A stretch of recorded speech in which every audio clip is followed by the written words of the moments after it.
자, 오늘도 뉴스 다이브 뉴스 살펴보도록 하죠. 뭐 주말 사이 있었던 뉴스들도 있는데 일단은 오늘 있었던 뉴스부터 좀 짚어보겠습니다. 내란 우두머리 혐의 피고인으로 재판에 출석한 윤석열 피고인 2차 재판이 있었고 오늘 재판은 무엇보다 촬영이 허가가 되면서 많은 분들이 그 어떤 모습을 보일까 관심을 가졌었는데 일단은 빨간색 넥타이, 남색 정장 그리고 뭐 여느 때와 같은 헤어스타일 뭐 비슷한 모습이었고 법정 안에 들어오면서부터 영상이 보이더라고요. 들어와서 약간 두리번거리더니 그냥 자리에 앉는 모습까지는 촬영이 돼서 방송이 나갔고 사실은 윤석열 피고인보다 더 많은 관심을 끌었던 건 직위연. 네. 예. 판사 저렇게 생겼구나. 사진보단 좀 늙었는데 뭐 이런. 썸네일 제목이 네. 주기현 판사 그 이미지가 있는 게 동접이 엄청나게 높더라고요. 아 그래요? 모두가 네. 궁금했던 거죠. 네. 우리 제작진 반영했습니까? 잘했어요. 예. 보고 지나가니까 주기현 음성 이래가지고 또 막 음성도 올라가. 네. 사람들이 그 드디어 목소리 나왔다. 뭐 이런. 미지의 세계에 있던 사람 누군가를 끄집어낸 것 같아요. 일단은 어떻게 보셨어요? 그 영상이 뭐 짧게나마 공개가 됐습니다만. 예, 일단 그 역시 피고인 윤석열은 헤어 메이크업을 하는구나. 왜냐하면 그 전에 공개됐던 김계리 변호사하고 그 아크로비스타 지하 식당에서 촬영된 걸로 보이는 식당 사진은 웃으면서 찍은 거. 헤어가 예. 주저앉았습니다. 그렇죠. 예. 네, 그런데 이제 오늘은 헤어를 세우고 나오셨다라는 것이고 역시 국민의힘을 상징하는 빨간 넥타이를 맺고 제가 좀 불쾌하게 본 장면은 어쨌든 오늘은 이제 촬영이 허락이 돼서 예. 기자들이 이제 들어가서 이제 초반에 영상 촬영을 하는데 그때는 뭐 두리번거리기도 하고 이제 카메라를 응시에 플래시가 막 터지는데 보기 어렵거든요. 그렇죠. 근데 카메라 플래시가 막 터지는데 카메라를 똑바로 응시를 하고 무표정으로 있거나 하다가 카메라가 나가니까 방청석을 둘러보면서 웃었다는 거예요. 예, 그 얘기는 저도 들었습니다. 예. 웃어? 예. 지금 웃음이 나옵니까? 예. 어떻게 웃을 수가 있죠? 그러니까 저는 그 웃음의 의미는 국민을 향한 조롱인가? 너희들이 아무리 뭐 내란이고 어쩌고 저쩌고 해도 이거 내란 아니고 비상계엄과 내란은 구별해서 봐야 되고 이 재판에서 나는 끝내 이기겠다. 이런 태도 아닌가 싶어서 저는 한편으로는 좀 소름이 돋기도 하고 이 사람이 아직도 성찰이나 반성 뭐 애시당초 그런 거 기대할 바는 아닌지도 모르겠지만 이 본인이 피고인 그 사람이 그렇잖아요. 그냥 이런 데 앉아 있다가 피고인석에 딱 앉으면 마음이 무거워질 수밖에 없잖아요. 그런데도 여전히 본인의 죄에 대해서는 아무런 죄의식이 없는 사람이구나. 야, 이런 사람이 대통령을 2년 반이나 했다는 것 자체가 저는 너무 끔찍했습니다. 그러니까 웃어 이렇게 얘기해 주셨지만 그 누구도 유쾌하게 볼 수 없는 웃음이 아닐까. 뭐 제가 직접 보지는 못했지만 전에 들은 말로 말만 보도죠, 들었는데도 보도. 예. 언짢다. 이런 생각이 딱 들었고 또 하나 짚어야 될 게 어찌됐건 지하 주차장으로 오늘도 들어왔어요. 그리고 이 법정이 들어설 때 들어왔던 그 문이 이 불구속 피의자들이 들고 나는 문이 아니잖아요. 그러니까 구속 상태인 피고인들이 들어오는 문이고 그 또한 특혜다라는 지적을 합니다. 그러니까 예를 들어서 우리가 이제 전직 대통령들이나 뭐 여러 케이스들에서 봤지만 걸어서 들어오게 된다면 또 불구속 피고인들이 다니는 길로 다녔다면 기자들이 있는 포토라인을 당연히 지날 수밖에 없는 거고 질문도 받을 수밖에 없는 건데 그런 모든 것들 그러니까 윤석열 피고인 입장에서는 불편한 많은 것들을 제거해 준 거예요. 이건 특혜라고 보는 게 맞겠죠? 그게 여태까지 이제 윤 전 대통령이 많이 언론에 공개가 노출이 됐잖아요. 구속 취소 이후에. 근데 그 이후에 언론이 상대를 해본 적이 없어요. 그렇죠. 예, 계속 이제 자기가 하고 싶은 얘기만 하고, 일방적으로. 네네. 그리고 뭐 지지자들 뭐 안고, 뭐 악수하고 이제 이런 이제 본인이 하고 싶은 얘기, 뭐 본인이 연출하고 싶은 모습만 보여준 것이지, 실제로 국민들이 물어보고 싶고 궁금한 것에 대해서는 한 번도 답을 줄 기회가 없었거든요. 그러니까 누구도 주지 않았죠. 그리고 오히려 이제 보호하고 감싸고. 사실 포토라인이 이제 그런 중요한 기회인데 그리고 역대 대통령이 다 포토라인에 섰죠. 근데 이거를 굳이 그 뭐 여러 가지 뭐 방호 이유를 들긴 하지만 이건 누가 봐도 이 윤 전 대통령을 좀 보호하기 위한 감싸기 위한 조처라고 볼 수밖에 없죠. 그리고 이 혐의가 뭐 보통 혐의도 아니고 사실 국가의 존립을 위태롭게 하는 그 내란죄 아닙니까? 근데 그런 피의자를 이런 식으로 자꾸 특혜를 주는 것 자체가 이제 점점 이제 그 재판의 공정성에 대한 의문으로 이어가고 또 이제 사법부의 신뢰를 스스로 무너뜨리는 좀 그런 모습으로 이어질 수 있어서 좀 굉장히 우려되는 것 같습니다. 그렇죠. 그러니까 저도 공감하는 게 생각해 보면 윤석열 전 대통령은 계속 일종의 윤석열 쇼를 보여주고 있는 거예요. 지금 보면 이제 본인 지지하겠다고 그리고 신당 창당하겠다는 사람들이랑 뭐 밥 먹는 사진 올라오죠. 예. 그 이전에도 뭐 과잠 입은 대학생들 일렬로 세워놓고 포옹하는 모습 연출했죠. 그리고 구속 취소돼서 나왔을 때에도 뭔가 질문을 받고 불편한 질문에 직면을 당하는 게 아니라 이렇게 막 손을 흔들고 그러니까 굉장히 마치 개선 장군처럼 굴고 있다는 예. 거죠. 그러니까 아직까지도 윤석열 전 대통령이 개선 그 장군처럼 굴 수 있게 만들어준 지금 아직까지도 어떤 지하 출입이 허용되어 있지 않습니까? 그러니까 이런 특혜가 저는 여전히 남아 있는 것 자체에 대해서 국민들이 굉장히 분노하고 계실 것이다 이렇게 봐요. 잠시 끊임없이 예. 국민들의 감정선을 예, 흔드는 거예요. 그러니까 아까 제가 이제 그 어떻게 웃을 수가 있지? 그 웃음이 뜻하는 바는 뭐지? 이런 거에 대해서 진짜 물어보고 싶잖아요. 당신 지금 예. 웃음이 나옵니까? 아니 살인보다 더 무서운 내란죄를 저지르고 뭐 동원된 그 무기만 하더라도 18만 발이 넘는 거고 그 밤에 도대체 그 총을 가지고 그 무기를 가지고 국민들을 어떻게 해하려고 했던 것이야 생각만 해도 끔찍한 그런 작태를 범한 사람이 나와서 웃는다? 저는 이해할 수가 없어요. 그리고 끊임없이 도발을 하는 거죠. 그러니까 이 내란을 내전적 상황으로 만들어서 집요하게 어떤 과정을 거쳐서 끝내 본인이 내 다 이기고 돌아왔어요. 뭐 3년 하나 5년 하나 마찬가지에 걱정하지 마세요라고 주민들한테 말했다는 그 대목이 그냥 예사롭게 들리지 않는 겁니다.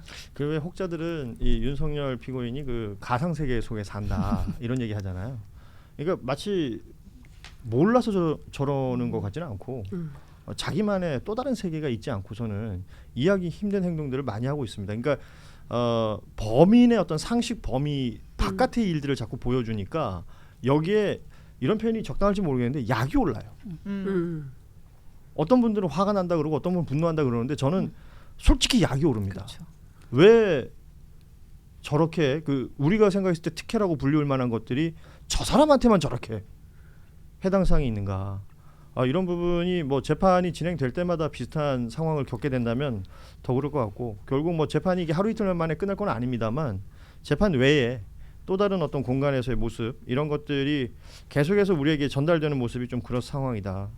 주말에 있었던 뉴스 중에 앞서 잠시 언급해 주셨지만 그 김계리 변호사 그리고 배의철 변호사 소위 말하는 윤 어게인 신당을 만들려고 했다는 사람들 뭐 기자회견 하려다가 취소됐다는 소식은 저희가 지난주에 전해드렸는데 같이 밥 먹으면서 찍은 사진 아이고 화면에 저 사진 띄웁니까? 괜찮겠어요? 네. 띄웁니다. 예고를 하고 이제 네. 말씀하신 것처럼 이제 머리에 뽕은 없습니다. 머리는 많이 가라앉았고 근데 저기서도 역시 환하게 웃으면서 사진 찍었어요. 그 김계리 변호사가 페이스북에 쓴 글 보면 뭐 윤버지라는 표현이 등장하고요. Become and strong. 예, 뭐 이런 표현이 등장합니다. 이거 무슨 메시지로 보셨어요? 일단은 저는 구속되어야 될 사람이 저기 가운데에 저렇게 웃으면서 사진 찍힌 거 보니까 약간 이제 피가 거꾸로 솟는 기분이 드는데 이게 뭐 비카맨 스트롱이 당시에 윤석열 전 대통령 검찰총장 시절에 이제 뭐 계속 유지했던 상태 메시지라고 하더라고요. 그러니까 정말 알고 싶지 않네요. 정말 알고 싶지 않습니다. 그러니까 이게 네. 약간 위인들의 이런 거를 제가 설명하고 있으면 모르겠는데 이 내란 수계의 상태 메시지를 설명하려고 하니까 좀 힘든데 어쨌든 뭐 노인과 바다에서 노인이 큰 청새치를 잡기 위해 스스로를 격려했던 말이라고 전해지고 있는데 그러니까 뭐 평정 뭐 평정심을 유지하겠다. 그러니까 뭐 그런 얘기 했잖아요. 윤석열 전 대통령이 지지자들 향해서 다 이기고 돌아왔다. 말도 안 되는 얘기 하지 않았습니까? 뭐 그런 심리가 계속 있지 않나 싶어요. 저 사진은 어떻게 이해하십니까? 그 신당 창당 기자회견 취소했잖아요. 그러면 신당 창당의 의지가 꺾인 것일까? 신당 절대 설이라는 아니죠. 게 사실은 이번에 처음 나온 얘기는 아니죠. 그렇죠. 그러니까 윤 전 대통령이 예전부터 이제 국민의힘이 마음에 안 들 때마다 사실 협박용으로 약간 분위기를 계속 흘렸던 적이 있어요. 뭐 예를 들어 뭐 당대표 선거 앞두고 뭐 김기현 대표를 좀 세우기 위해서 나 여차하면 한번 나갈 거야 막 이런 식으로 계속 분위기를 흘리고 했었는데 약간 이번도 사실 그런 협박용이 아닌가. 그러니까 나 마음에 안 들면 나 가만히 안 있어. 니네 뭐 내가 망칠 수도 있어. 그러니까 뭘 되게는 못하지만 못하게는 만들 수 있는 약간 이제 그런 본인의 영향력을 행사하려는 시도가 아닌가 싶고 그 어쨌든 본인이 만류했다라고는 하지만 저렇게 사진을 찍고 예. 밥 먹고 사진 찍은 것 자체가 그 불씨를 오히려 이제 메시지를 확산시키는 역할을 하는 거잖아요. 전 만류라고 볼 수 없죠. 오히려 만류가 더 적극적인 아니죠. 행위가 네. 아닐까. 동료죠. 그렇죠. 예. 예. 네. 그러니까 그 저 사진 자체가 그냥 강력한 메시지라고 음. 보면 될 것 같아요. 그럼 우리 장윤선 기자께서는 신당 창당은 진행될 거라고 보십니까? 글쎄요. 아니면 꼭 그러니까 당이 아니더라도. 아니 그러니까 지금으로서는 이제 여러 어떤 뭐 바둑돌 중에 하나다 창당은 이제 이런 생각을 하는 거죠. 그러니까 언제든지 출격 가능한 이슈인 거죠. 그러니까 국민의힘 경선이 어떻게 되느냐, 그리고 한독설하고의 단일화가 성사되느냐, 거기에서 일정 정도 본인의 영향력이 행사될 수 있느냐, 뭐 그렇지 않은 길이 다 차단이 된다. 그런데 본인의 어떤 정치적 회복력이 더 이상 그 판에서는 존재하지 않을 때 선택할 수 있는 새로운 카드가 될 수 있는 거죠. 이건 어떻게 보세요? 전광훈 씨가 출마 선언했잖아요. 네, 뭐 그- 차라리 이재명을 당선시키는 한이 있어도 내가 너희들 국힘 8명은 안 8명한테는 된다. 난 못 재뿌리기. 주겠다. 그 네. 그러니까 윤석열 피고인을 뭐 이 자유통일당에 불러오겠다라는 네. 얘기도 했고 만약에 지금 불구속 상태니까 그 집회 연단에 윤석열이 올라가는 모습 네. 연출될 거라고 보십니까? 저는 아예 없을 수는 없다고 아. 생각을 해요. 근데 그 가능성도 살아 있는데, 그러니까 예. 이런 거예요. 그러니까 저는 이제 두 가지로 좀 봐야 되는데, 일단 아까 그 비컴 앤 스트롱, 근데 그 메시지에서 보면 제가 이제 수미일관하게 드리는 말씀이 되게 집요한 사람이다. 집요하다. 네, 그 다음에 끝낼 줄을 모르는 사람이다. 이제 이런 평가들이 검찰 내부에서 있잖아요. 굉장히 집요하게 끝까지 자기가 절대로 지는 법이 없는 사람이다. 그러니까 어떤 상황에서도 자기가 이겨서 돌아오는 사람이지 그렇지 않는다라는 평가가 있잖아요. 예. 근데 그런 걸 보면 오늘 웃은 것도 그렇고 지금 이 상황에 대해서 나는 굴복하지 않겠다라는 게 너무나 명징한 거예요. 그러니까 지금 소위 얘기하는 저 반국가 세력이 뭐 사법, 입법, 행정을 모두 장악해서 내가 지금 이런 핍박을 받고 있지만 좋은 세상 오면 내가 이겨서 이 정치 투쟁에서 승리할 수 있어 라는 이게 뭐 일종의 정신 승리겠지만 예. 그게 하나가 있다라고 보여지는 것이고 또 다른 차원에서는 자기가 판을 짜고 싶은 거죠. 자기 중심적으로. 그런데 이제 국민의힘 입장에서는 이제 대선을 앞두고 중도 소구가 있어야 되고 중도 확장력이 있어야 되는데 도무지 이 내란 세력하고 같이 가서는 곤란한 지경이잖아요. 그러니까 일종의 이제 선긋기를 계속 할 거고 아마 더 강화될 거예요. 근데 그런 상황 속에서 자신의 이제 선택지가 없으면 뭐 별의별 짓을 다 할 수 있겠죠. 저는 별의별 그 중에 짓을? 하나의 카드가 될 수 있다고 생각합니다. 그 근데 지금 이 순간 전광훈과 손을 잡는 게 내 정치에 도움이 될까? 그건 아닌 것 같아. 이렇게 판단할 수도 있죠. 근데 그런 순간이 오면 그런 판단도 할 수 있는 사람. 그렇죠. 득이 된다 그악한 생각하면, 상황이 자기한테 이익이 된다고 생각하고 예. 지금 이 순간을 모면할 수 있다고 생각하면 뭐든지 할 수 있는 사람. 그냥 이 사람은 어떻게든지 윤석열은 계속 짐은 건재하다 이거를 하는 것 같아요. 계속.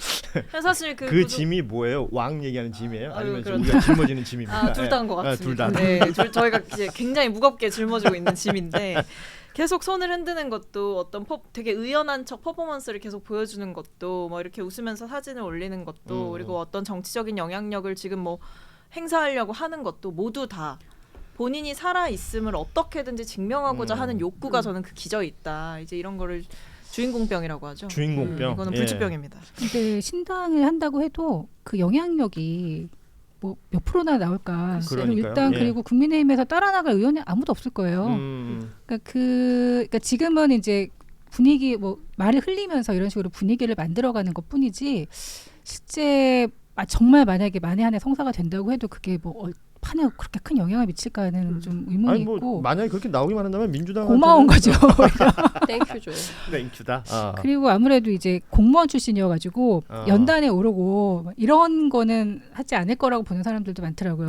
그러니까 공무원 출신이라 그러니까 자기가 스스로 크진 않고 이제 남이 키워준 사람이잖아요. 예. 그래서 여태까지 행보를 보면 그러니까 거의 이제 만들어진 것에 편승하는 사람이지 스스로 뭐 나와서 뭐 어퍼컷을 날리고 막 이런 정도까지 보기는 어려운데 다만 이제 국민의 후보가 누가 되느냐에 따라서 예를 들어 좀 한동훈 후보가 된다. 뭐 이러면 그때는 사실 무슨 일을 저지를지 모른다라고 하는 생각 얘기들도 좀 있고요.